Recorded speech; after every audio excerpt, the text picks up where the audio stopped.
رباه عفوك إني للنور مدت يداي. یہ حالات ہیں اس وقت اندر کے. میں نے ابھی آپ کو دیگ کا ایک چاول کا قصہ سنایا ہے. اگر میں بہت سے واقعات سنا سکتا ہوں اور آپ کو شک ہو تو آپ آئیے میرے ساتھ، میں آپ کو اپنے ساتھ لے جاؤں. ملیے اندر اندر ہو کیا رہا. مظفر نگر ضلع یو پی کا، جہاں بہت فسادات ہو رہے ہیں. کیوں فسادات ہو رہے ہیں کون جانے؟ یہ کون میڈیا والا لکھے گا؟ مجھے ایک شخص کے بارے میں وہاں پتہ چلا کہ عجیب غریب آدمی ہے. میں خطرہ مول لے کر وہاں گیا ان سے ملنے. اوپر مندر بنا ہوا ہے، وہ اس کے وہاں لوگ پوجا پاٹ کے لیے آتے ہیں.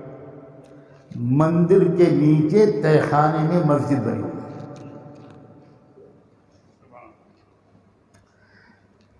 جب میں تنہائی میں ان سے ملا تو وہ بالکل اکیلے میں پھوٹ پھوٹ کر رونے لگے اور یہ کہنے لگے کہ ہمارا حساب یہ کہتا ہے کہ 42 سے 53 سال کے اندر بھارت کے چپے چپے سے کلمے کی آواز آئی. یہ وہ سادھو کہہ رہا ہے.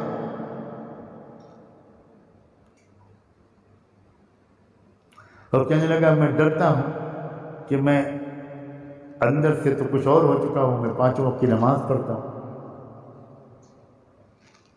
رمضان کے روزے رکھتا ہوں، لیکن میرے اندر ہمت نہیں ہے کہ میں سماج سے لڑوں، اس لیے اوپر سے سادھو بنا ہوا ہوں.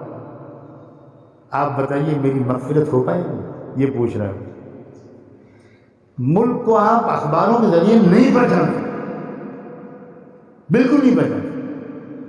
میڈیا اور پریس یہ حقیقتوں کو چھپانے کے لیے بنایا گیا، یہ سچائیوں کو بیان کرنے کے لیے نہیں بنایا گیا. خاندانی بیوقوف ہے وہ شخص جو خالی میڈیا کے ذریعے کسی ملک کے اور سماج کے حال اور مستقبل کو سمجھنے کی کوشش کرتا ہے. بس اب میں اور زیادہ نہیں سناؤں گا.